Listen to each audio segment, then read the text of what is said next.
Hello प्यारे साथियों, कैसे हो आप सब। स्वागत है आपका अपने चैनल एजुकेट्स मैथमेटिक्स पे।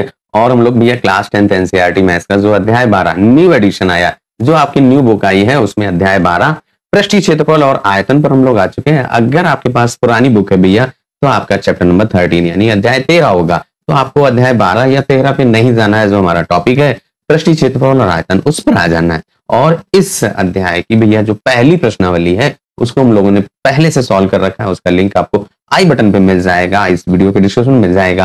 कंप्लीट प्लेलिस्ट आपको हमारे चैनल पर मिल जाएगी, आप वहां से जाकर के देख सकते हैं। अगर आप हमारे चैनल पर पहली बार हैं और वीडियो अगर आपको भैया पसंद आए, मेहनत आपको पसंद आए, तो एक छोटा सा काम है, चैनल को सब्सक्राइब करना, वीडियो को लाइक करना और जरूरतमंद के साथ शेयर करना मत भूलिएगा। अगर आप किसी जरूरतमंद के साथ हमारे इस वीडियो को शेयर कर देते हैं, तो हो सकता है उसका भी भला हो जाए भैया। तो इस बात का भी थोड़ा सा ख्याल रख लेना है, ध्यान रख लेना है। अब हम लोग क्या करने वाले हैं, उस टॉपिक पे आ जाते हैं। अध्याय 12 पृष्ठीय क्षेत्रफल और आयतन पर हम लोग आ चुके हैं। और इस अध्याय की जो भैया प्रश्नावली 12.2 है, उसको सॉल्व करेंगे। इसमें 8 प्रश्न दिए गए हैं, उन 8 प्रश्नों को हम लोग हल करने वाले हैं। प्रश्नावली 12.2 के जो टॉपिक है, उसको पहले हम लोग क्लियर कर लें। और हमारा जो टॉपिक है भैया, ठोसों के संयोजन का आयतन। इसके पहले जो आपने 12.1 में हम लोग पृष्ठीय क्षेत्रफल ज्ञात कर रहे थे, उसका वक्र पृष्ठ का क्षेत्रफल निकाल रहे थे या संपूर्ण क्षेत्रफल निकाल रहे थे। अब यहाँ पे भैया आपके पास क्या है, केवल और केवल आयतन। अब आपके पास चाहे आप ठोस को में घन हो, घनाभ हो, बेलन हो, चाहे आपका अर्धगोला हो, चाहे गोला हो, चाहे शंकु हो, सभी के आयतन का फॉर्मूला हमें पता होना चाहिए, तभी तो हम उसका आयतन ज्ञात कर पाएंगे। तो उसके लिए सबसे पहले आप क्या करिए, जो आपका घनाभ है, घनाभ की अगर लंबाई L है, चौड़ाई B है और ऊंचाई H है, तो इस घनाभ का जो आयतन का फॉर्मूला है, हालांकि हमने जो प्रश्नावली 12.1 में पूरा एक्सप्लेनेशन जो दिया था, उसमें हम पहले से बता चुके हैं, लेकिन यहाँ पे छोटा सा रिकॉल कर लेते हैं केवल और केवल आयतन के फॉर्मूलों को। अगर आपके पास कोई घनाभ दिया गया है और उसकी लंबाई, चौड़ाई और ऊंचाई आपको दी गई है, तो उसका आयतन का जो फॉर्मूला होगा भैया, लंबाई गुणे चौड़ाई गुणे ऊंचाई। केवल और केवल रिकॉल कर रहा हूं भैया। इसके बाद अगर आपके पास कोई घन दिया गया है और घन की प्रत्येक भुजाएं समान होती हैं, और अगर उसकी भुजा A है, तो इसका जो आयतन होगा भैया, उसका फॉर्मूला क्या होगा, आयतन बराबर A गुणे A गुणे भुजा, और वो आपका A की घात 3 हो जाएगा। घनाभ के बाद हम ला जाते हैं बेलन पर। और बेलन की अगर आधार की त्रिज्या आपको दी गई है, आधार की त्रिज्या अगर आपकी R है और इस पूरे बेलन की ऊंचाई आपको पता है वो H है, तो इसका आयतन का जो फॉर्मूला होगा, आयतन बराबर क्या होगा, पाई R स्क्वायर H। यहाँ पे जो पाई का मान भैया बहुत बार हम लोग यूज कर चुके हैं, वो 22/7 और या अथवा 3.14 जो आपसे कह रहा होगा बुक में, वो रख देंगे। बेलन के बाद हम लोग आ जाते हैं भैया शंकु पर। और शंकु आपका कुछ इस तरीके से बना होता है, और अगर इस शंकु के आधार की त्रिज्या आपकी क्या है, R है, और इसकी पूरी ऊंचाई यहां से यहां तक का H है, तो शंकु का आयतन बराबर क्या होगा भैया, आयतन बराबर आपका 1/3 पाई R स्क्वायर H, यानी कि बेलन के आयतन का 1/3। इसके बाद अगर आपके पास कोई गोला है जिसकी त्रिज्या आपकी R है, R त्रिज्या वाले गोले का जो आयतन होगा भैया, 4/3 पाई R क्यूब। ये फॉर्मूला हमारा गोले के आयतन का है। और अर्धगोला, अगर ये पूरा ऊपर का हिस्सा गायब कर दो, आधा रहे, जस्ट लाइक अ कटोरी एप्पल है, उसको आधा काट दीजिए, जो आधा भाग बचता है, अगर अर्धगोला है, तो यहाँ पे अर्धगोले की भी बात कर लें। अर्धगोले का आयतन क्या होगा भैया, पूरे गोले का आधा, अर्धगोले का आयतन आपका क्या होगा, पूरे गोले का आधा, पूरा गोले का आधा गुणे आयतन, पूरा गोले का आयतन 4/3 पाई R क्यूब, तो 4/3 पाई R क्यूब। ये 2 दूनी 4 यानी कि 2/3 पाई R क्यूब। ये हम लोगों का अर्धगोले का आयतन होगा। केवल ये आयतन के फॉर्मूलों को हमको रिकॉल करना था। अब आ जाओ भैया प्रश्नावली 12.2 पर। जब तक अन्यथा न कहा जाए, पाई का मान आप 22/7 ही रखेंगे। पहले प्रश्न को जरा पढ़ लिया जाए, फिर हल किया जाए। पहला प्रश्न आपका क्या कह रहा है, एक ठोस एक अर्धगोले पर खड़े शंकु के आकार का एक अर्धगोला है और उस पर एक शंकु खड़ा कर दिया गया है। इसका अगर चित्र की बात की जाए, तो भैया चित्र भी यहाँ पे बना लिया जाए। फिगर हम लोगों का कुछ इस तरीके, देखिए आपका नीचे ये अर्धगोला बना हुआ है और ऊपर आपका एक शंकु बना हुआ है। ये तो है आपका, नीचे आपका अर्धगोला और उसके ऊपर एक शंकु रखा है। अर्धगोले और शंकु की त्रिज्याएं आपकी 1 सेंटीमीटर दी गई, अर्धगोले की भी त्रिज्या आपकी 1 सेंटीमीटर और शंकु, भैया अर्धगोले की त्रिज्या पर ही तो रखा गया, उसके आधार पर त्रिज्या समान होंगी तथा शंकु की ऊंचाई उसकी त्रिज्या के बराबर है, यानी कि उसकी ऊंचाई भी कितनी है भैया 1 सेंटीमीटर है।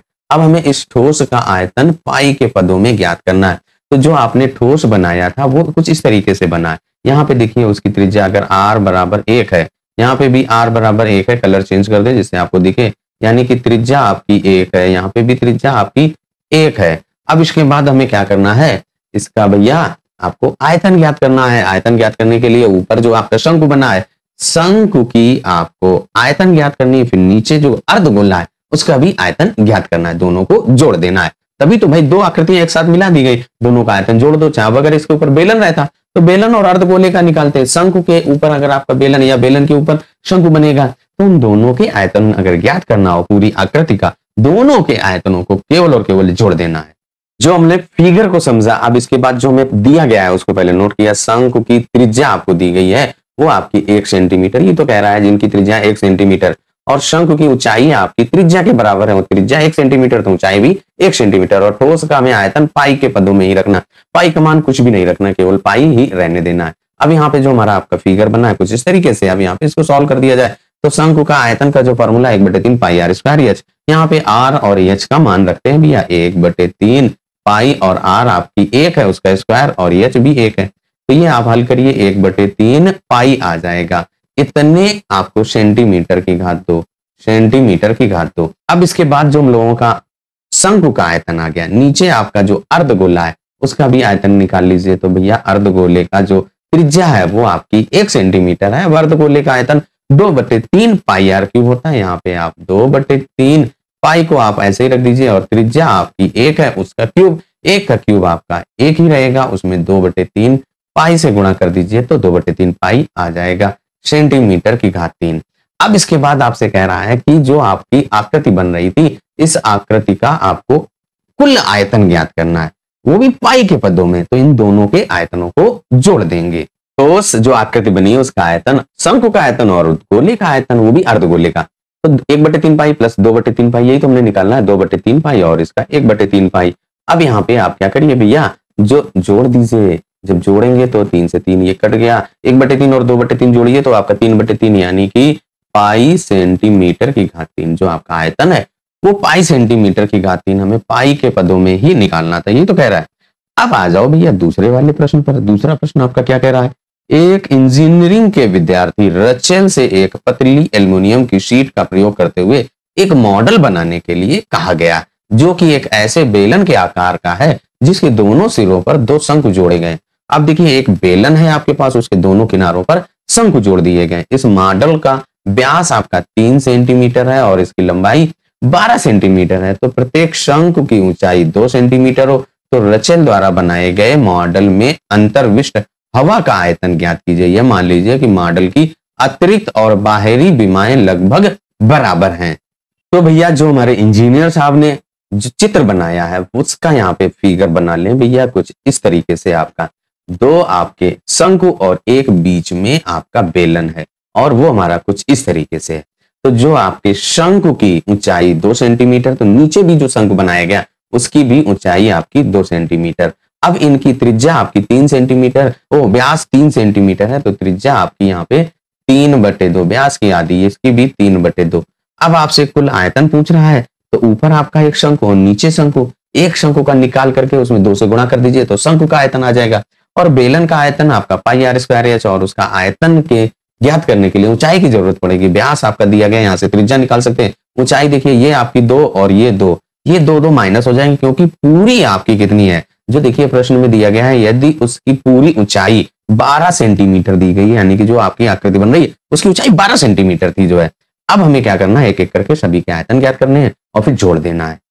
दूसरे वाले प्रश्न में आपके शंकु के आधार का व्यास दिया गया है, जो फिगर आपने बनाया ये शंकु है, इसके आधार का व्यास आपका कितना है 3 सेंटीमीटर, तो यहाँ से आपकी जो त्रिज्या है भैया व्यास की आधी, तो आपकी 3/2 हो जाएगी। यहाँ तक क्लियर हुआ। इसके बाद शंकु की ऊंचाई जरा देखो, ये 2 सेंटीमीटर, यही तो है शंकु की ऊंचाई। तो जब हमें ऊंचाई पता चल गई, आप शंकु का आयतन का जो फॉर्मूला है उसको लगा दीजिए, 1/3 पाई आर स्क्वायर एच, यहाँ पे 1/3 पाई ऐसे रहने दीजिए। आपकी आर त्रिज्या है 3/2 गुणे 3/2 और गुणे 2, यही तो है भैया जो आपकी शंकु की ऊंचाई 2 सेंटीमीटर।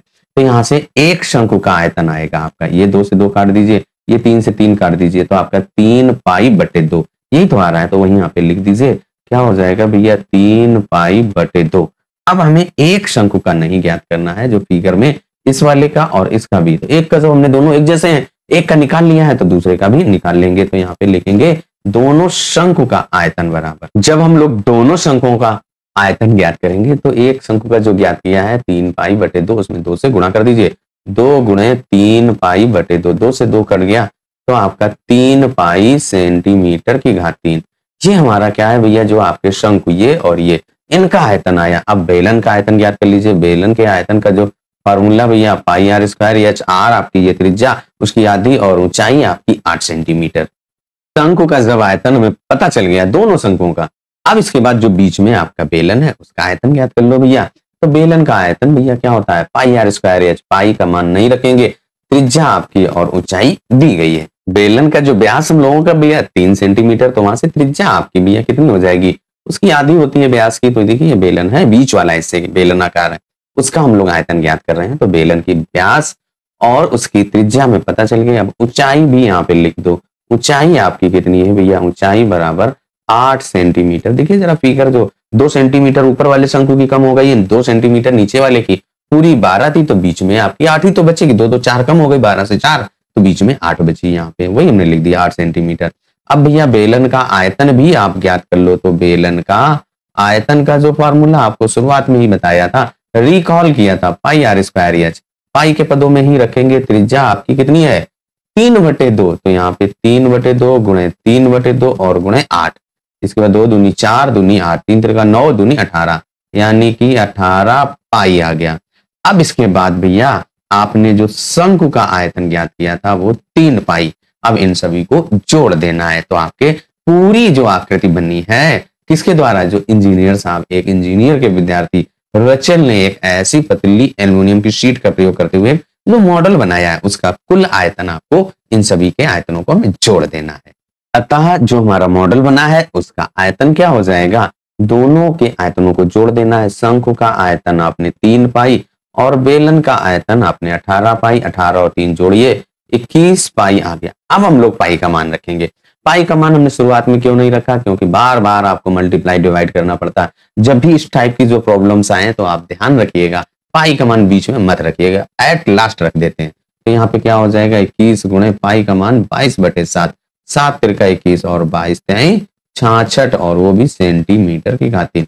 इतनी आपकी हवा भरी हुई। यही तो कह रहा है कि उनके द्वारा बनाए गए मॉडल में अंतर्विष्ट हवा का आयतन ज्ञात कीजिए। तो उसके अंदर जो हवा है उसका आयतन आपका 66 सेंटीमीटर की घात 3। दूसरा प्रश्न हम लोगों ने हल कर लिया है।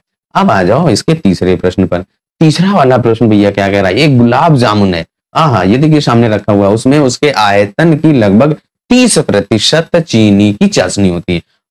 गुलाब जामुन मीठा मीठा, जो आपने काला वाला रसगुल्ला जिसको कहते हैं, उसमें क्या कह रहा है कि आपकी जो चाशनी चीनी से जो बनाई जाती है वो 30% होती है। 45 गुलाब जामुन में लगभग कितनी चीनी होगी। तो हमें सबसे पहले अगर एक गुलाब जामुन में कितनी चीनी है ये पता चल जाए, फिर हम 45 का निकाल सकते हैं। तो यहाँ पे लिखा है यदि प्रत्येक गुलाब जामुन एक बेलन के आकार का है। भैया गुलाब जामुन कैसा है, बेलन के आकार का, जिसके दोनों सिरे अर्ध गोलाकार है। भैया गोल मटोल होता है, कैप्सूल के जैसा होता है।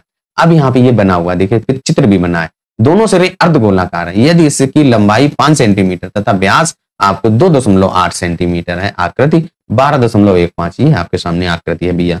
अब हम लोग यहाँ पे सबसे पहले एक रसगुल्ले में कितनी चाशनी है उसका मान निकालेंगे, फिर 45 का निकालेंगे। तो उसके लिए हम लोग इसका फिगर बना लेते हैं। तो देखिए जो आपका बॉक्स या कंटेनर है जिसमें रसगुल्ले भरे, वो कुछ इस तरीके से, एक रसगुल्ला आपका है वो कितना है, रसगुल्ले की आकृति कुछ इस तरीके से है। इसकी जो पूरी लंबाई है भैया 5 सेंटीमीटर है, और यहाँ पे जो इसकी रेडियस या कहें त्रिज्या, आपकी जो त्रिज्या है भैया वो कितनी है, 2.8 की आधी, यानी कि 1.4, और ये भी आपकी 1.4।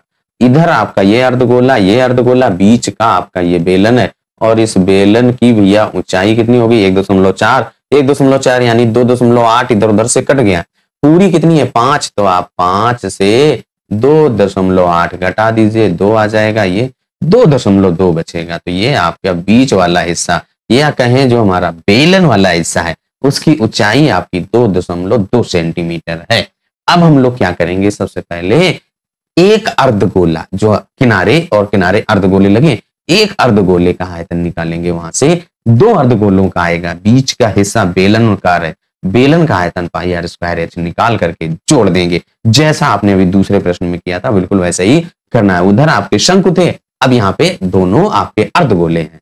अर्धगोले का जो व्यास आपका प्रश्न में दिया गया है ना, देखिए वो कितना है, 2.8 सेंटीमीटर, यही तो कह रहा है। अब यहाँ पे हमने रख दिया, क्या आ गया, व्यास आपका 2.8, वहां से त्रिज्या निकालना है, त्रिज्या आपकी 2.8 का आधी यानी कि 2.8/2 भाग कर दीजिए तो आपका 1.4 सेंटीमीटर आ गया, यानी कि अर्धगोले की त्रिज्या आपकी आ चुकी है। अब यहां से इसका आयतन निकाल दो भैया, आयतन ही तो आपसे पूछ रहा है, आयतन क्या होता है, अर्धगोले का पूरे गोले का आधा, 2/3 पाई आर क्यूब, यहाँ पे क्या हो जाएगा 2/3 पाई और गुणे जो त्रिज्या आपकी 1.4 गुणे 1.4 गुणे 1.4, इन सभी को आपको गुणा कर देना है और बटे 3 में रखना और पाई भी रखना, अभी इनका मान नहीं रखेंगे। अब ये हमारा एक अर्धगोले का आया है, फिर हम दो अर्धगोलों का निकालेंगे। 1.4 को जब आप 3 बार गुणा करोगे तो 2.744 आता है। अब इसके बाद देखिए यहाँ पे 2 से इसमें गुणा कर दीजिए तो क्या हो जाएगा 5 4.88 पाई और बटे 3 सेंटीमीटर की घात 3। ये हमने क्या किया, एक अर्धगोले का निकाला। अब आप क्या करिए, दो जो आपके अर्धगोले देखिए ना, जो फिगर है उसमें एक ये अर्धगोला है और 1.488, उसका दुगुना कर दीजिए क्योंकि दोनों अर्धगोलों का निकालना है। तो इसमें 2 से गुणा करिए, 2/16, 2/16 1 17, 2 चाकू 8 1 9 और 2 पंचे 10, 10.974/3 पाई सेंटीमीटर की घात 3। ये आपका क्या है भैया, जो दो अर्धगोलाकार है उनका आयतन आया। अब इसके बाद बेलन का आयतन ज्ञात कर लीजिए। बेलनाकार जो आकृति है भैया उसका आपका ऊंचाई 2.2 सेंटीमीटर है और व्यास आपका वही 2.8 और यहाँ से त्रिज्या आपकी भैया 1.4 आ जाएगी। भैया अभी बताया था कि इस पूरे 5 से 1.4 और 1.4 माइनस कर देना है तो आपका 2.2 बचेगा। तो वही यहाँ पे बेलन का आयतन भी ज्ञात कर लेना है, pi r square h, pi r square आपका 1.4 गुणे 1.4 और गुणे आपकी जो ऊंचाई यानी कि 2.2। अब हमें इनका केवल गुणा कर देना है, जो भी आए वो रख देना है। गुणा करने पर जब हम लोग इनको गुणा करते हैं तो क्या आता है 4.132 पाई सेंटीमीटर की घात 3। अब हमारा रसगुल्ले का आयतन जो आपके दोनों अर्धगोलाकार हैं उनका आयतन और प्लस इस बेलन का आयतन, जब हम दोनों आयतनों को लिख करके जोड़ेंगे तो आपका जो बेलनाकार आकृति उसका आयतन 4.312 पाई और प्लस 10.976 पाई बटे 3, इसके बटे 1 कर दीजिए, 3 लासाफा ले लीजिए, 3 और यहाँ पे 3 का गुणा हो जाएगा, 3 दूनी 6, 3 और 3 तिरका 9.12, 3 चकू 12 और ये आपका पाई प्लस 10.976 पाई। अब इन सभी को जोड़ दीजिए तो क्या हो जाएगा, देखिए आपका क्या हो जाएगा, यहाँ पे आपका 3 ही रहेगा और ये 6 6 12 और 7 3 10 1 11 9 9 18 1 19 और इसके बाद 2 1 3 और 2 यानी कि 23.912 पाई और इसके बाद सेंटीमीटर की घात 3।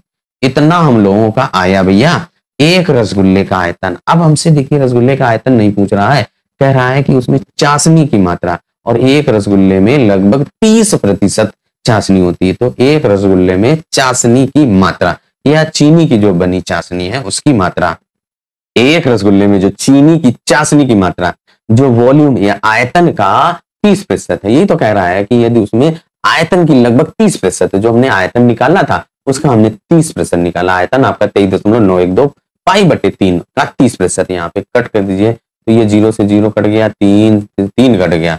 अब इसके बाद नीचे आपका एक 0 है तो आपका ये कितना हो जाएगा 2.3912 पाई और आपका कुछ नहीं बचा, इतना है। अब यहाँ पे पाई का मान रख दीजिए और हल कर दीजिए। फिर इसके बाद आप 45 रसगुल्लों में चीनी की मात्रा ज्ञात कर लेंगे क्योंकि उसमें 45 से गुणा करना पड़ेगा। 45 जो आपके पास गुलाब जामुन है या रसगुल्ले हैं जो हमारा प्रश्न में दिया गया, 45 गुलाब जामुनों में लगभग कितनी चाशनी होगी उसकी मात्रा निकालने के लिए जो आपने एक गुलाब जामुन में कितनी आपकी भैया चाशनी, उसमें 45 से गुणा करना पड़ेगा। यहाँ पे 2.3912 गुणे पाई का मान 22/7 या 3.14 जो भी चाहे आप रख लीजिए और गुणे 45। अब यहाँ पे क्या हो जाएगा, इसको आप हल करिए तो 338.184 सेंटीमीटर की घात 3, या आप ऐसे ही लिख सकते हैं 338 सेंटीमीटर की घात 3। गुणा करना है, गुणा करना हम लोग पहले से सीख चुके हैं भैया। और आपका जो भैया तीसरा प्रश्न है हल हो गया। अब आ जाओ इसके अगले प्रश्न पर। चौथा प्रश्न आपका क्या कह रहा है, जो आपके सामने एक कलमदान घनाभ के आकार की एक लकड़ी से बना है। ये आपका एक घनाभ के आकार की लकड़ी है, उसमें 1 2 3 4 छेद, उसमें कलम रखने के लिए 4 शंक्वाकार गड्ढे बनाए गए हैं। घनाभ की जो बीमाएं हैं 15 सेंटीमीटर, 10 सेंटीमीटर और 3.5 सेंटीमीटर है। यदि गड्ढे की त्रिज्या आपकी 0.5 सेंटीमीटर तथा गहराई 1.4 सेंटीमीटर, तो पूरे कलमदान में लकड़ी का आयतन है। तो देखिए आपका जो कलम रखने के लिए गड्ढा किया गया है वो निकाल दिया गया है घनाभ से, तो आप भी निकाल दीजिएगा, यानी कि माइनस कर दीजिएगा और आपकी लकड़ी का आयतन आ जाएगा। पहले घनाभ का आयतन निकालिए, फिर एक शंकु के, जो देखिए आपका ये छेद बने हुए हैं ये शंकु के आकार का है। अगर हम फिगर बनाए कुछ इस तरीके से है, तो ये जो आपके शंक्वाकार है बीच में, इनमें आप एक का आयतन निकालिए, उसमें 4 से गुणा कर दीजिए तो 4 शंक्वाकार जो आधार है उनका आयतन आ जाएगा। पूरे बॉक्स के आयतन से इसको माइनस कर देना है और आपका आंसर आ जाएगा। सबसे पहले हम लोगों ने जो घनाभ की बीमाएं 15 सेंटीमीटर, 10 सेंटीमीटर और 3.5 सेंटीमीटर दी गई हैं आपकी प्रश्न में ही, यही तो कह रहा है 15, 10 और 3.5 सेंटीमीटर।